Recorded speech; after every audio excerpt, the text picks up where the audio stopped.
the next president of the United States, Donald J. Trump.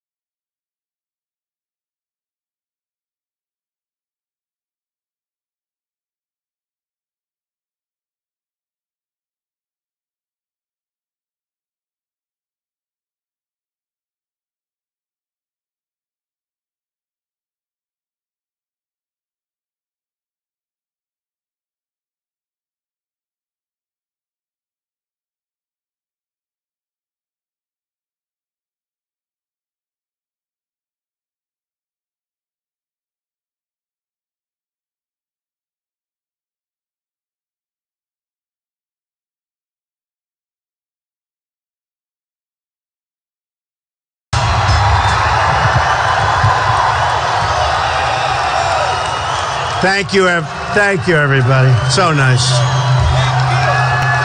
So amazing. So amazing. So amazing. And by the way, do we love Tom Brady? Do we love Tom? Right? Love Tom Brady. A great guy. He's a great guy. Great guy and a great winner. And I'll tell you, you're lucky to have him. You're lucky to have him. So we're going to talk for a long time. And, you know, sadly, there are about 3,000 people outside. They're coming in now. How about waiting about an hour till they get in? Good idea? No. So we'll just say they were late. It's their problem. Here's my great friend, my great veteran friend. Are you okay? Everything good? Good. Good. We're going to take care of our veterans. I want to tell you that. Big league, right? Big league. Big league. So, a few things. We just came down, and I just heard Massachusetts. You know, they keep saying, the press, look at all those guys back there with all those live cameras. All the time. Boo, boo. But, well, actually about 30% of them are good, though. I think 30%. Maybe 25. Maybe 20. But, you know, the Massachusetts poll, listen to this one, 48% for Trump, 9% for somebody else. You know, when I used to do this, they'd come out and they'd say, I started. And my wife said, you know if you run, you're going to win. I said, why do you say that? Because people want to see good things happen. And you know, so, you know, hey, that's a good thing. That's a smart thing for a wife to say, right? I don't know if she meant it or not, but it's very smart. But she said, you're going to win. So anyway, I started off, and I started at 3, and it went to 6, and it went to 9, and it went to 16. And every time it went up, these talking heads on the different shows, they'd say, well, you know, he's plateaued. He's plateaued. Well, you know, at 48, I hope I plateaued. I want that. I want to plateau. It's been an amazing period. And I'll tell you what, this has been a movement. This isn't like a normal, and look at the people pouring in. This has been a movement. No matter where I go, and I don't even know if it's for me. It's for me, I guess, a little bit. It's for the message. We want to win again. We want to win. We want to win. So, just 2 minutes ago, Fox. We like Fox, right? They came out with their poll, and it's brand new, so I'll give it to you. Trump, 27. Rubio, second place, 13. Carson, 9. He's going down. He's going down. You've got to know about foreign policy. You got to know. Got to know. Got to study. Got to be able to get that stuff, right? But, and you know, when you think of Rubio, you know, for a nice guy, stood next to me the other day at the debate. Nice, very nice. Made a lot of mistakes. And he's got the worst voting record in the United States Senate. I'll tell you what, if I were from Florida, I'd be very angry. So today he's in California fundraising, and they have voting, and it's sort of interesting because it's a vote on and it's really more than, almost more important, they're getting ready for homeland security issues and votes. And he's in California. What's he doing? He's raising money. Always money with these politicians. Money, money, money. I'm self-funding my own campaign. I don't have to raise any money. I'm not going to raise any money. You know, it's very interesting, very, very interesting. I said to somebody the other day, I was in Iowa. I said, what do you think is going to respond? So I had this great group of people. And I said, you know, I feel it's just not my thing. I want to go and I want to can I take millions and millions of dollars as being offered to me all the time? I could make Jeb Bush's fund look like peanuts. I mean, think of it. Guys offering me anything. You know, these super PACs are a big scam. You know that. It's a big scam. And the super PACs, they control all the candidates. And the people that give the super PACs money totally control the candidates. And I disavowed all super PACs. You know, we sent out letters. I had like 9 or 11. Everybody was setting up a Trump super PAC, and probably 25% were legit, and the other 75% wanted to take the money, and who the hell knows what they do with it. They live very nicely. But we disavowed. We disavowed. We don't want super PACs. We don't want it. We don't want it. And I said to the folks, and it was to me very important, but I said to the folks in Iowa, okay, let's have a deal. We can do the following, and it's so important to me. I'll take millions and millions of dollars. It'll come in like by the droves, and I promise it won't affect me. Can I do it? And they went nuts. No, because they're smart. They said, you can't do it. Because we all know that when somebody like me, I used to give fortunes. I was like the fair-haired boy. I give all these lobbyists that are giving the money. I know many of them. When they give 5 million, 2 million, 1 million, 10 million, believe me, they have total control over their little politician. Total control. And they don't care about the country. Some of them represent other countries. Some of them represent businesses from other countries that want to do business in the United States. They don't care about the country. They want to get their client the right vote. So you have special interests, you have lobbyists, you have donors. They have total control over these people that are running for office, and nobody knows it better than me, because I've been there. And, you know, it's sort of funny. I've been there. Like nobody's been there like I have. And I was totally establishment. Can you believe it? They'd come to my office. $250,000 to the Republican Governors Association. $100,000 shortly thereafter, again, to the Republican Governors Association. Millions of dollars you spend. And, you know, when you call, they treat you so nicely. They treat you so nicely. So when you see negative stuff, and I'll match it, but wait till you see what I do. You're going to be so proud of me. It's going to be so vicious. Going to be so vicious. Because right now, and in one way, I hate saying it, but in another way, it's smart. So far, I've spent less money than anybody else, and I have the best result. Right? Right? Now, in one way, people said, well, we'd like you to spend more money. The press says it all the time. When are you going to start spending money? I haven't had to. You know, you're leading in every single poll. National. Now Iowa just came out. I'm leading in Iowa. Leading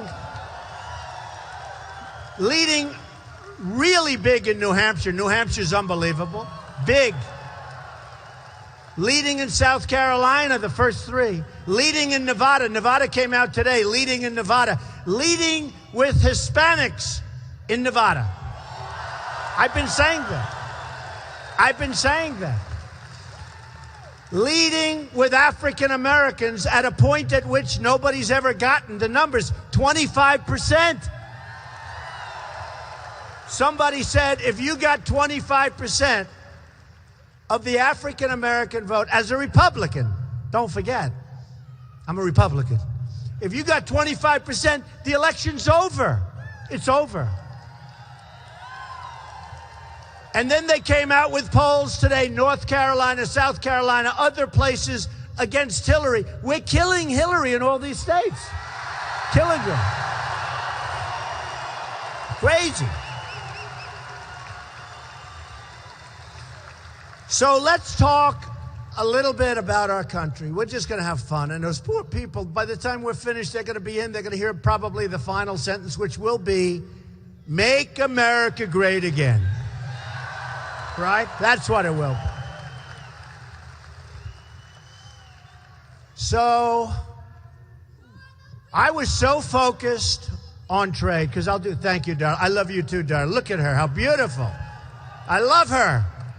So nice, thank you, thank you. I was so focused on trade for the last number of months and doing great on trade because, you know, we're being ripped off by every country that we do business with because we have the worst negotiators. All you have to do is look at the Iran deal that was just signed. Look at this deal. But one of your own got it done. Kerry.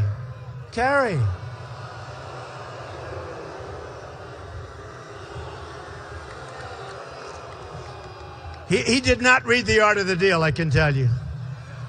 So Kerry goes out, makes one of the worst deals that I've ever seen of any kind. Forget about nations, one of the worst deals. $150 billion going to Iran, right?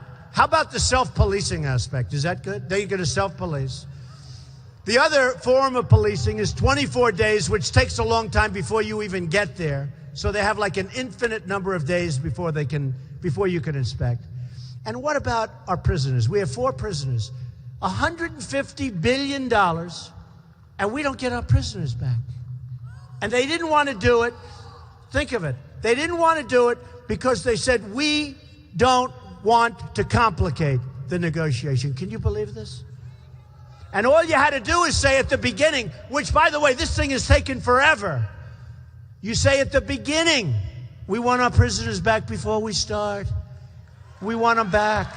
You don't need them. We want them. It's going to set a good tone, right? It's going to set a good tone. You'll end up making a better deal. Give us our prisoners back. You don't need them. You don't want them. Your people don't even know you have them. And we didn't ask. I guarantee you that if I were negotiating that deal, even as Secretary of State, I guarantee within a very short period of time you'd have them. Because of the fact that I would have left the room if they said no, which they probably would have. I would have doubled up the sanctions, and within 3 days they would have called and said, we have your prisoners here, would you like them? Unbelievable. Unbelievable. So I've been so involved with trade because, you know, when you have a trade imbalance with China of almost $500 billion a year, think of that. And somebody the other day, very smart people, I met with some smart people, I'm not going to say who because it would be embarrassing, I think, to them. They said, but you don't believe in free trade. I said, we got an imbalance of $500 billion with China. We have an imbalance of $70 billion a year with Japan. We have an imbalance of $45 billion a year with Mexico. We will build a wall. Believe me. Believe me. We will build a wall. And it'll be a great wall.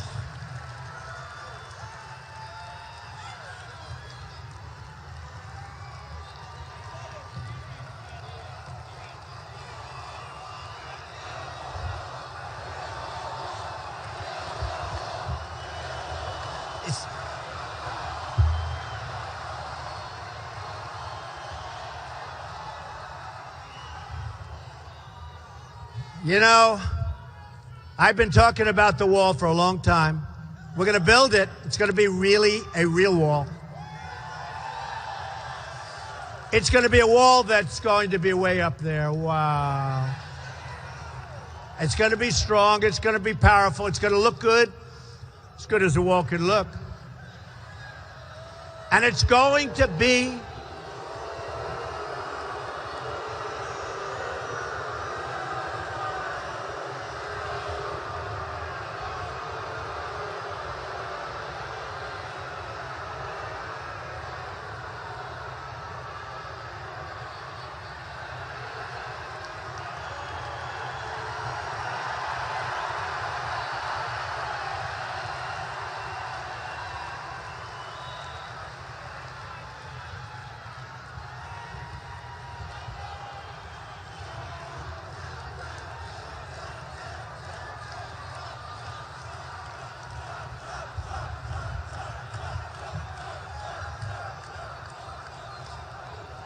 They are so misguided, they don't get it. They don't get it. They don't get it. So we're going to build the wall. It's going to be a great wall, and it's going to be paid for by Mexico. Believe me, 100%. 100%. We're not paying for it. Mexico's paying for it. Believe me. Now, a lot of times when I'm on the stage with these guys that I'm running against, some are nice guys. Hey, look, Perry was very vicious. He was always very nice to me. And everybody so far that's attacked me has gone down. They've gone down badly. You remember Perry attacked me. He was at 5. He went to 0. He got out. Walker attacked me very viciously, and he got out. I mean, it was, think of what I could do for the United States. Somebody attacks, ooh, they go down. Bobby Jindal, nice guy. He was vicious to me. I never even met him. I never met him. I was watching him last night. He said, I've decided to get out of the race. Oh, that was good. So one by one, step by step, we're getting there, and we're going to turn this thing around so fast. So fast. We're going to turn it around so fast. You're going to be so proud of the job I do. You're going to be so proud of yourselves. You're going to be so proud. We're going to win so much. We're going to win so much. We're going to have a military that's going to be so strong and so powerful that nobody is going to mess with us. Nobody. Nobody.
Thank you. Isn't a Trump rally much more exciting than these other guys?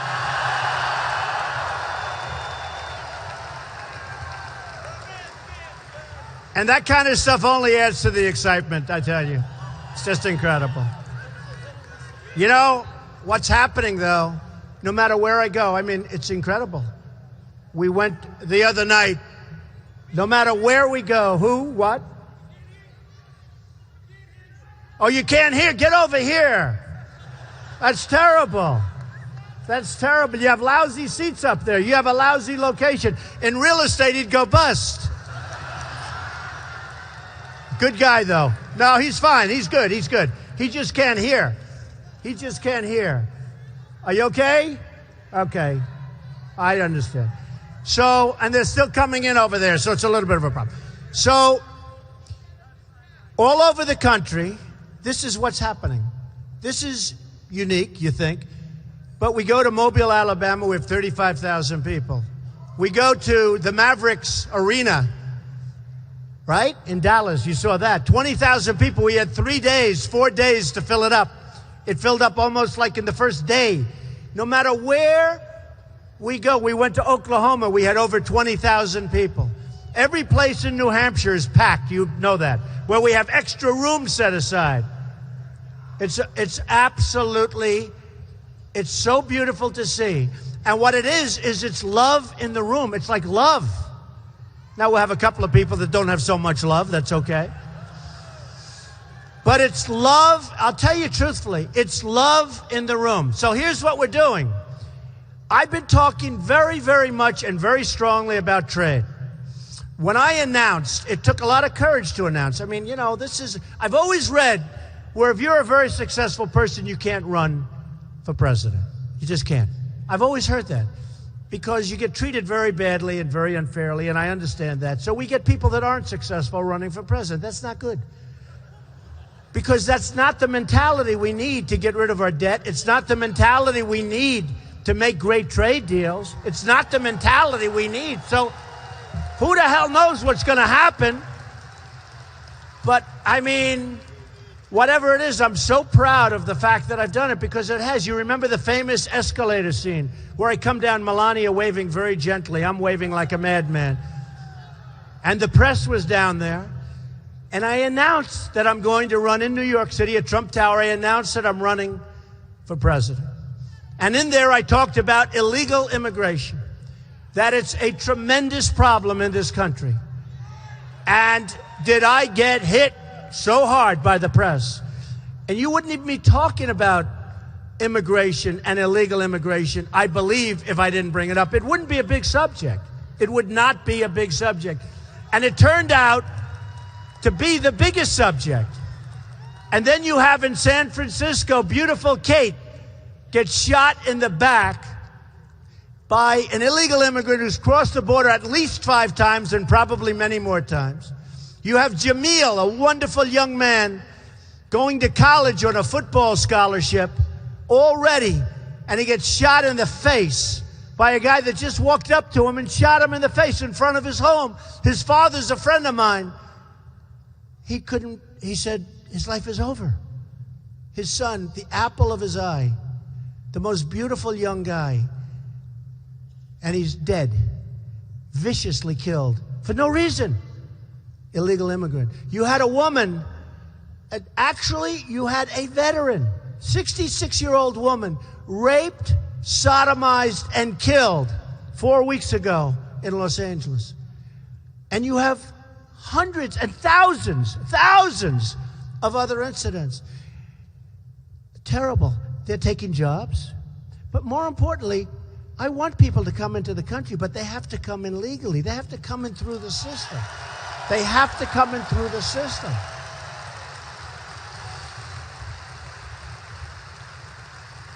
And the Hispanic people, because we're not only talking Hispanic, but the Hispanic people are with me like 100%, the ones that are in the country legally. They don't want their jobs taken by people that are pouring in.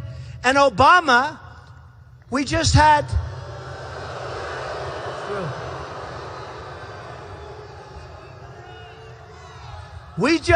a great court victory. We had a victory at the lower court, and it was just upheld 2-1, where Obama's executive order that just come on in, take our country, do whatever you want, walk right by our great, and they are really terrific people. I know them. Spent a lot of time with them on the border. Our border patrols. Stand down, they're told. Stand down. They're standing there. They're tough. They're strong. They want to do their job. They're not allowed to do their job. Obama has been a disaster for this country. A disaster.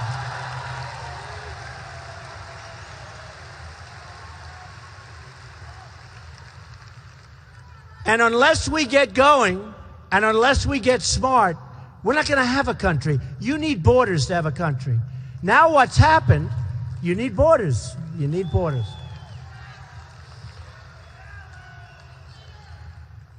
So if I win, lots of things are going to happen.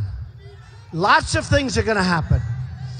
Number one, with immigration, you know, we have gangs in Los Angeles and Chicago and other places where they're all illegal immigrants. These are tough dudes. They are gone before I even start the wall. They are gone. They're out of here. They're out of here. They're out of here.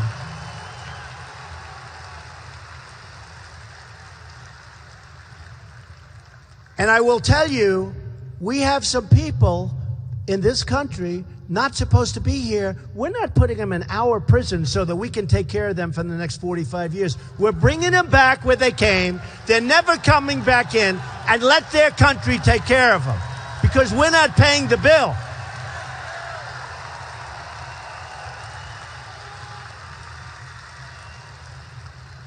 So this all blends now in because that's been one of my big points.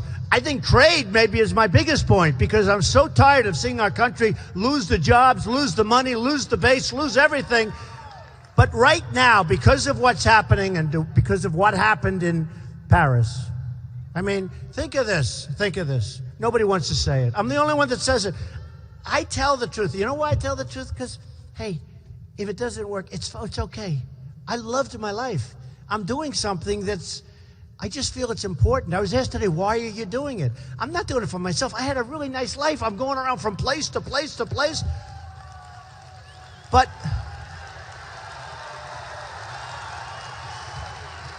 thank you. I'm doing it because, first of all, we don't have much time left. But second of all, I honestly believe we can make our country greater than it's ever been. I really believe that. With common sense and intelligence, we can be greater than it's ever been. So what's happened on immigration is it's all blending in now with the migration. The migration is a catastrophe. And you have hundreds and thousands, you have people want to pour into all of these countries. Merkel, you have to see what's happening in Germany. They're having riots in Germany. What the hell is she thinking? What's she thinking? They're having tremendous crime where they didn't have any. They're having villages overrun. But listen, this could be the great Trojan horse of all time. Because you look at the migration, study it, look at it. Now they'll start infiltrating with women and children. But you look at that migration, and I'm looking at it, and I'm the first one to bring it up. 3 weeks ago, I'm saying, isn't that a shame? And then I said to myself, wow, they're all men. There were no men. You look at it. There are so few women, and there are so few children. And not only are they men, they're young men, and they're strong as can be. They're tough-looking cookies. I say, what's going on here? And then you look at what 5 or 6 people did in Paris, and we have to get smart. I just had a press conference. I said, we have to get smart. They said, the mastermind. He's scum. He's not mastermind. He's scum. He's scum.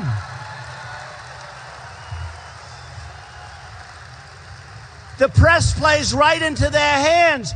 The press is calling the leader of the pack in Paris a mastermind. So all these kids are sitting home, even in New York and in California and in Massachusetts. Oh, the mastermind. He's not a mastermind. He's a lowlife. This is just a lowlife guy. He's a bum. He's a bum. I'll bet he doesn't have a 90 IQ. You take a look at this guy, and they're talking about he's a mastermind. I just told him at the press conference, I said, you got to stop calling these people masterminds. We have to take back the internet. There's so many things we have to do. We have a president that doesn't have a clue. We have a president that says ISIS is contained. He's contained. The only thing contained is us. We're contained because we have no leadership. But we have to take back, the internet is ours. But they've taken over the internet. They're using the internet better than we do. They're using the internet, and they're recruiting people. And then the people go out to fight for ISIS, and then we let them back into the country. We let them back in. Where have you been? I've been fighting for ISIS. Oh, come on back in. Go back home to Texas. No, how stupid are we? When they leave the country, when they go to fight for ISIS or Al-Qaeda or whoever the hell they're fighting, they never, ever come back into this country again. Ever. Ever.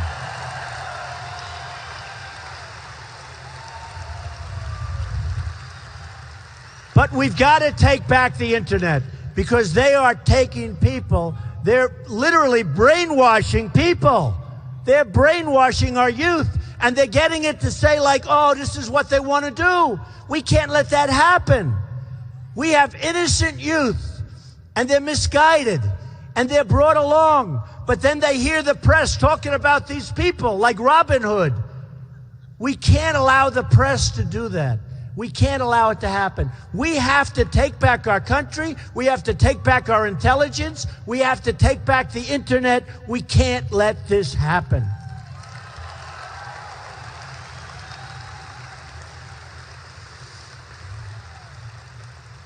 Recently, Jeb Bush. Recently, it's over. I don't want to waste a lot of time on him because it's over. It's over. And you know what? I think he's a nice person. Who cares? Who cares? Who cares? But recently he said, Donald Trump's tone is very tough. That's what we need. We need tough tone.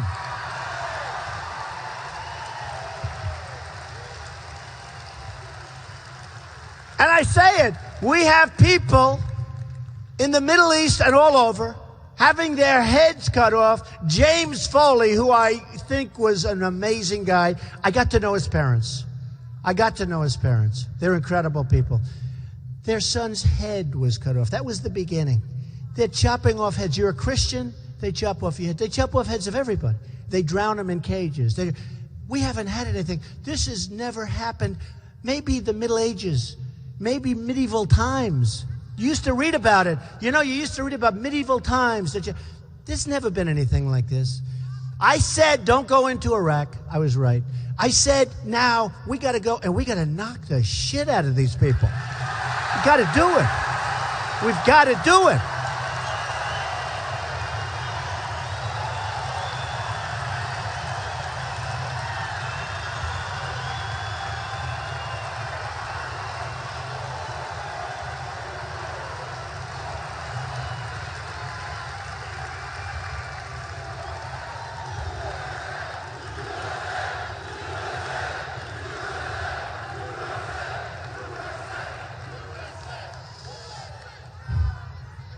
And we can do it fast, and we can do it furious. We can do it. We can do it well. We can win there again. I watched on television. I talk about it all the time. I see our generals being interviewed on television. I don't want generals interviewed on television. I want to be unpredictable. You know, we're predictable. We're predictable. I want to be unpredictable. You know, all the polls say I'd be the best at the military. I'd be the best at foreign policy. Which is interesting, because if you read the front page of the New York Times today, they said about Ben Carson that he's unable to understand foreign policy. You notice people actually said this, that he is unable to comprehend or understand foreign policy. It was a devastating story. It's all over the place. And if you watched over the weekend, you would understand exactly what they're talking about, because it was devastating when you watched the interview. But he's unable to comprehend foreign policy. We can't do this. I think he's a nice guy, probably. Who knows? I don't care. I don't care. We need somebody that's sharp and tough and smart and can figure it out fast. Fast. I mean, we're playing games. We're playing games. The problem we have is we're playing games. We don't have the luxury of going through what we've gone through for the last 7 years with this guy. This guy was not suited to be president of the United States. He wasn't.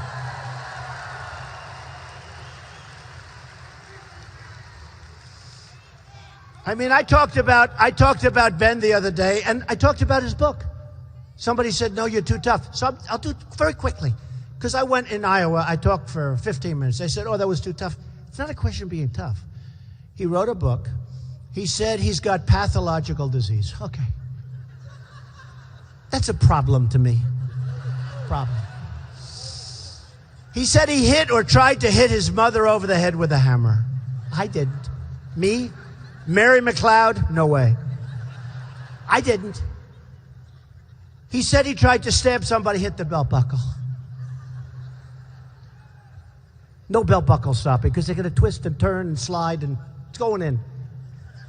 If a strong guy goes like this, it's going in. It's not stopping. It might be detoured a little bit, but it's going in. He said he hit somebody, really a very good friend of his, in the face really, really hard with a padlock. Boom, in his face, did a lot of damage. And that's why they want to elect him. And he's trying to prove that he did it. And I'm saying, I think if I was him, I'd try and prove that I didn't do it. I don't get the whole deal. I don't get it. I don't get it. What are we coming to? What is the country coming to? We need sharp, we need smart, we need brilliant, we need tough. We've got to get the right guy. We need Trump. Yeah.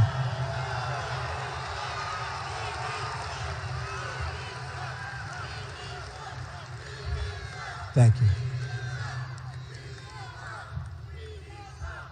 So then today they come out with the Times story, and you should read it.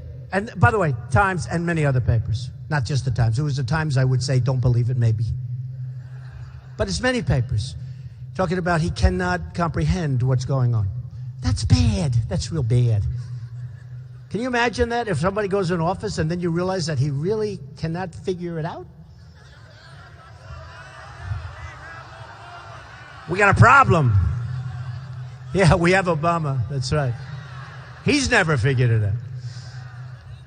And then we have others. I mean, they're running, but they're not the right people. They're not the right people. You know, I've made a tremendous amount of money. I've built a great company. Remember when they said, he'll never run? Then I ran. Then they said, he'll never file Form A. That's basically a one-page, but basically you're signing your life away. I signed it. They're going like, oh. Then they said, oh, well, he'll never file his financials because you're given all these, you could file forever. You could take forever. You get all these delays and everything. They said, he'll ask for the longest delay. Well, I have the longest, biggest financial statement ever filed in the history of the federal elections. And I filed it ahead of schedule. No, it's true. You're given 30 days to file, and then you're giving many extensions, and everybody said, oh, he'll just keep extending, and then he'll drop out, because maybe he's not as rich as people thought. Well, I filed it, and it turned out I'm much richer, right? You see, much richer. And I don't do that, you know what, much richer. Oh, the press was devastated. They couldn't believe the numbers. They couldn't believe it. Longest statement, I think it was 98 pages, almost 100 pages. Whereas a politician, it's like one page. They did a book. And they got a couple of bucks for it, but they did something. So I did this tremendous thing. What they don't know is that I didn't even know if I was going to run. Because it took, when I came down, I took a deep breath. I went like this to my wife. Man, look at that down there. The press was like crazy. The whole atrium was packed with press. I said, ay, ay, ay. And I went like this. You ever do this when you have something where you're just not 100% and you're saying, oh, should I be doing this? My whole life is going to change. My family's life. And I went like this. Let's go, baby. That's what happened. That's what happened. And we went down that famous escalator. We went down that escalator, and here we are. Here we are. But what they don't know is that if I didn't run, I was going to file the financials anyway because I'm so proud of them. They're so good. I was so proud of them. So it shows an unbelievable company, unbelievable assets, the most iconic Doral, buildings in Manhattan, 40 Wall Street, 5th Avenue, 6th Avenue, all over the place. The Bank of America building, a big chunk in San Francisco, one of the great buildings of the world. Many, many things. Land all over the place, on the Potomac River, on the Pacific Ocean. Very little debt. Tremendous cash flow. They said, oh, they were devastated. They were devastated. They had one guy, you have boxes, and you check it. It says 1 million, 2 million, 5 million. Actually starts with $5,000. The various boxes. 10 million, 20 million. Then they go 25 million. Then they go 50 million or more. So I have many buildings worth much more than that. So, but you check 50 million or more. So I checked the box. I didn't check. My accountants checked, right? They checked the box. Many of these, I think it's like 23 or 24 boxes, 50 million or more. So we have a couple of guys, they added up the 50s. And that was what they said my net worth is. In other words, you have a building that's worth $1.5 billion in New York City or someplace. And you put, there's no category. It's worth more than 50. So I check, boom. And I ended up with a net worth of all those boxes times X. 50 million times 23 or 24. And I said, that's so dishonest. But it didn't matter to me because the real people understood it. And then it was also reported, fortunately, fairly by some. But I would have put it in the financials anyway because they turned out to be great. And the reason I talk about the financials is this. I don't care. I'm a private company. Nobody knew what it was worth because as a private company, you have guys write books about Trump. They don't know anything. They don't know what I'm worth. Now they know what I'm worth because they see this financial disclosure, which is certified and big deal. It's a big deal. Filed with the federal government. But the reason I talk about it is not braggadocious. It's simple. We need that thinking in this country. I don't care about me. We need that thinking in the country. We need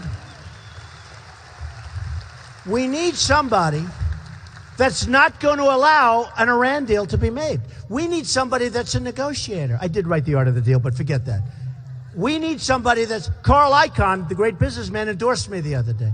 We need... Carl is a good man. A lot of you know Carl. Great. Many of the people are just... They want me to win because they know I'm, like, really good at this stuff.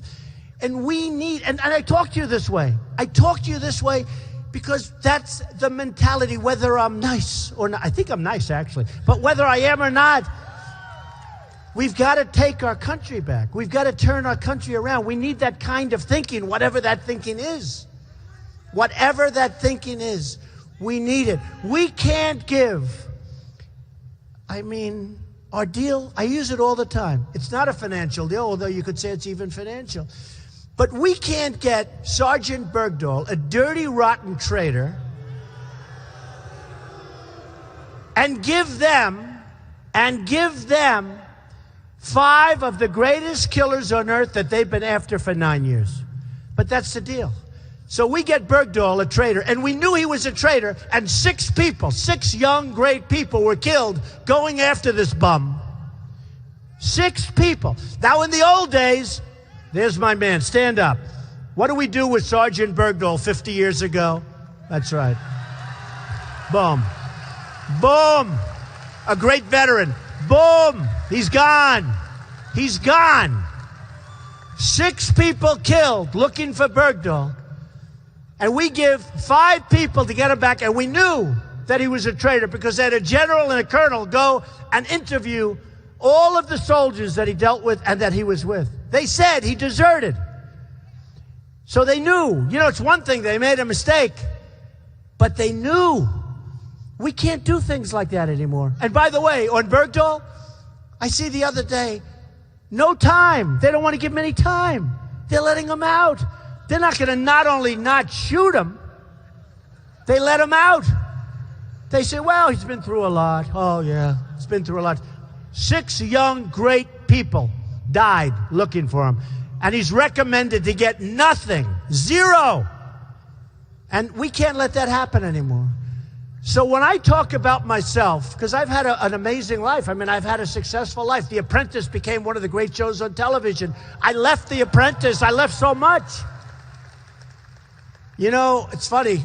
The Apprentice has been so great. Everybody watch The Apprentice, I guess, right? So NBC calls Steve Burke, the head of Comcast, who's a great guy, came up to my office. Please, Donald, do it again. Do it again. Please do it. I say, Steve, I want to run. I want to run. Top people at NBC, top people at Comcast, great people. And Steve is a fantastic guy. And he came, he said, please do it again. They wanted me to do it again. Mark Burnett called me, please do it again. Everybody takes a renewal. You'll be like the only one that didn't take a renewal. Are you crazy? I said, Mark, I really want to run because I think I can do a great job. So when I filed my financial disclosure, you're not going to believe this. I had all these guys, well, he doesn't make much money with the Apprentice. So here's what, certified numbers. I made $213 million doing The Apprentice. Can you believe it? No, think of it. Think of it. $213 million because we got the ads. I owned the show with Mark and the whole thing. $213 million is what I put on my statement. Now these, guys said, they didn't believe it until they saw the number. That's a certified number. One of them on MSNBC used to go, well, he doesn't make any money with The Apprentice. So anyway, so think of it. I made all that money.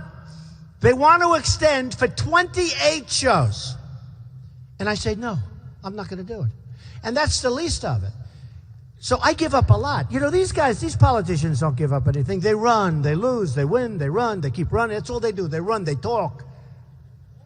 They're nothing. They're nothing. They can't do anything for you. They can't bring us to the promised land. They can't do it. It's not in their genes. I talk about corporate inversions. Companies are leaving our country. They used to leave New York for Florida. They used to leave Massachusetts, actually. They used to leave, I hate to say, they used to leave for Mexico. They did. That was pretty stupid, I will say. But we wouldn't let that stuff happen. We wouldn't let it happen. But they used to leave. Plenty left New Hampshire. Plenty left, as you know, from Mexico. Plenty left Massachusetts. But now, companies are going to leave our country with thousands and thousands of jobs left behind and abandoned because of our tax code, because of the complexity. There's $2.5 trillion offshore outside of this country. They can't get their money back. Because of the complexity of the code and because of the amount they have to pay, they're leaving it. And they're going to go to the money. And they're going to leave all the jobs. And they're going to get lower taxes. We can't let this happen. And I talk to these guys on the stand, these people on the stand. They don't even know what the hell I'm talking about. They're politicians. They're good at one thing, getting reelected. That's all they're good for. I see these people. I see them. I look at Rubio. He's a lightweight. He's a lightweight. Everyone says, oh, Rubio, he's the next Reagan. He's no Reagan, that I can tell you. No, he's not a Reagan. I don't mind. Hey, he's a young guy. Maybe he'll do well. I mean, my hair is better than his hair, that I can tell you. Sure. And I'm a little older. But no, these people are not going to bring you. They're not going to take us where you want to go. They're not going to do it. They're politicians. All talk, no action, nothing gets done. They're controlled by special interests. It's not going to happen, folks. It's not going to happen. It's time to really bite the bullet and do it right. We got to do it right. We got to do it right. And I want to be tough, and I want to be strong, and I want to do these things, because if we don't do it, we're not going to have a country left. We're just not going to have a country left. Not going to have it. Obamacare, a disaster. No, it's a disaster. It's a disaster. Obamacare, premiums are up 35, 45, 55%. Deductibles are through the roof. You don't even get to use it. The deductibles are so high. People are getting killed. And it was all a lie. 28 times you can keep your doctor, keep your plan, everything's wonderful. Even the Democrats were lied to because they would have never approved it. But the president kept saying, great, everything you can have. And yet they don't have to use it. The politicians in Washington don't have to use it because they don't want it because it's no good. We are going to repeal it, and we're going to replace it with something great. With something great.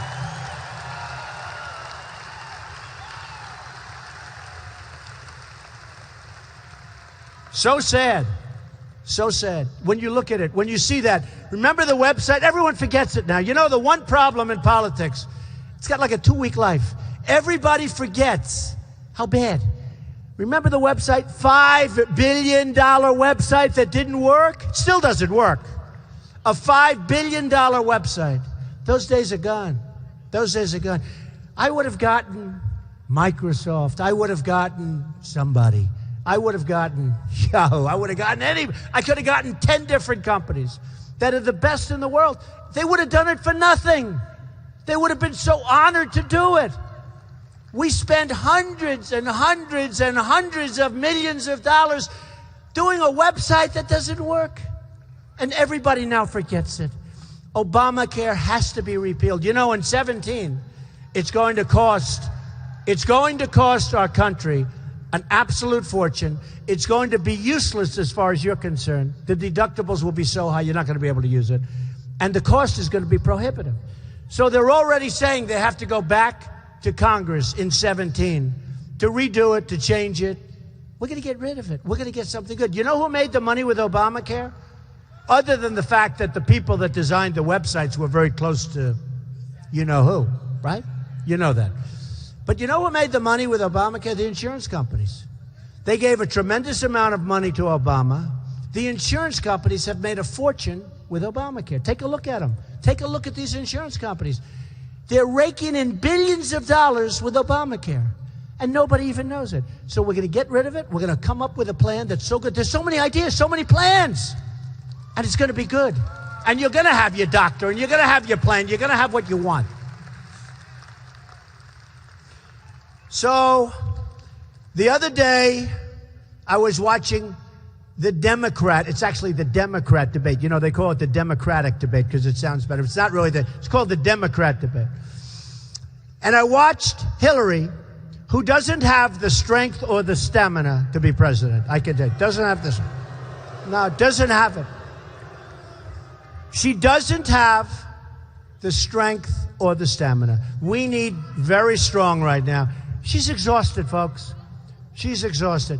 In fact, I think if she pulls it off, I think her greatest achievement ever will be getting out of the email scandal. I think that'll be her greatest achievement. And I think she will do it because I think she's being totally protected by the Democrats. They've destroyed General Petraeus. They put other people in jail for doing 5% of what she did.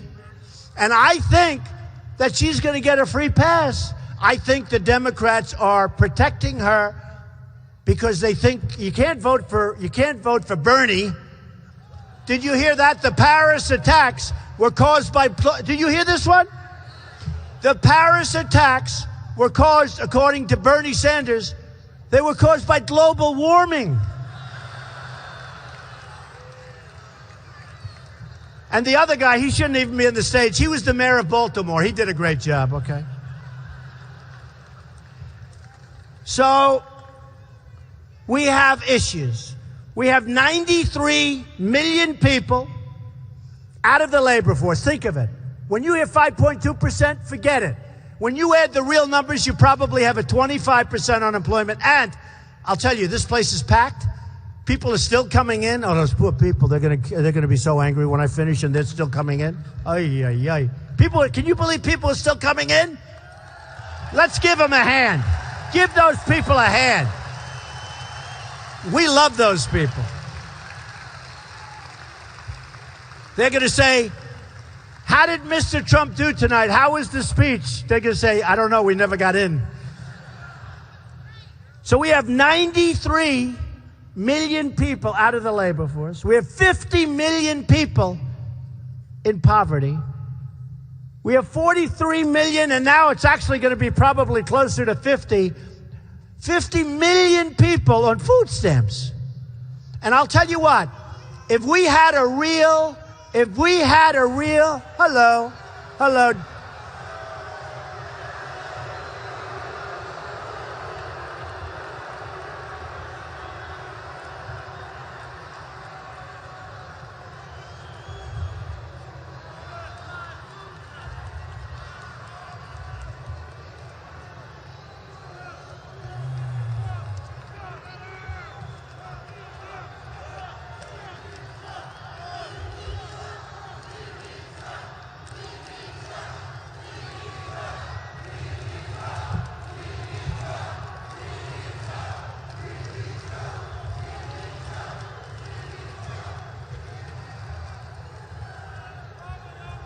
You know, it's amazing.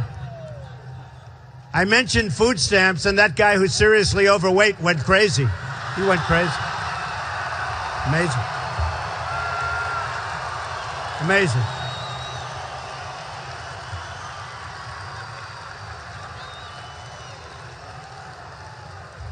That's an amazing sight. You know the bad part? Here's the bad thing. So we had 3 little protests. Each person, I think it was one over there, one over here, one over there, right? So we had 3 people tonight. 3, right? 3 people. So we had 3 people, and the press will say, protests at Trump. We didn't have it. We have 12,000 people, and they're going to take 12,000 people still coming in, and they're going to take 3 people, these people. They're going to take 3 people and say, oh, the protests were unbelievable.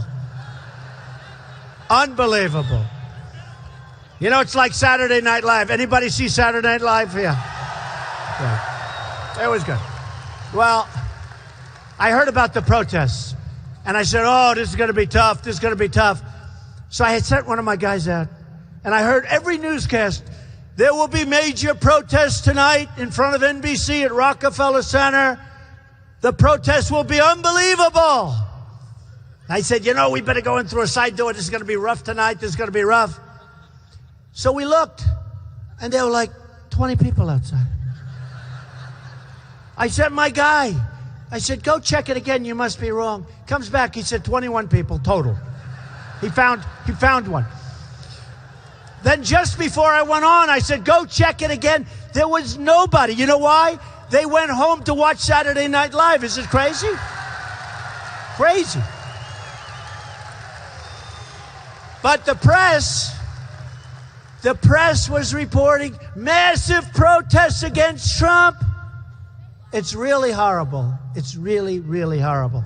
Really dishonest. And honestly, you're talking about 3 people. 1, 2, 3, right? 3 people. They weren't even in a group, because who the hell wants to be with a guy like that to be in a group? Seriously. Who wants to be with him? Nobody. Nobody. Nobody will have him. Nobody. But, so tomorrow when you go home, or tonight when you watch your broadcast, you're going to hear about protests. You're going to hear that there were protesters outside. I didn't see any. I saw thousands of people trying to come in. Thousands. That line, I never saw. That line was 4 blocks long, 5 deep. But you're going to hear about protests. And just remember what I said. It's all a big lie. It's a big lie. It's a terrible, terrible lie. It's a terrible, terrible lie. So I just want to close by saying, very shortly, you're fired. I just want to close by saying, look, I've given up a lot to do this. I've given up a tremendous amount. I've given up a lot of deals and economics and shows and a lot of other things. But what I want to say is, we're going to win if I get elected. We're going to win on trade. We're going to win with ISIS, and boy, are we going to win with them, and we're going to do it fast. We're going to win with our military. We're going to take care of our veterans. We're going to take care of our veterans. We're going to do great with our health care. It's going to be the finest in the land, the finest. And I can only say this, you have to remember this night. You are going to have something special. We are going to bring back our country. I used to say the silent majority. It's not the silent majority. It used to be the silent majority. This is a very, very vocal majority. You have to keep it going. But we are going to have victory. We're going to have victories economically. We're going to have victories on trade. We're going to put our people back to work. We're not going to let other countries steal our jobs. It's not going to happen anymore. We're going to have great health care. The American dream is dead, but we're going to make it bigger and better and stronger than ever, ever, ever before.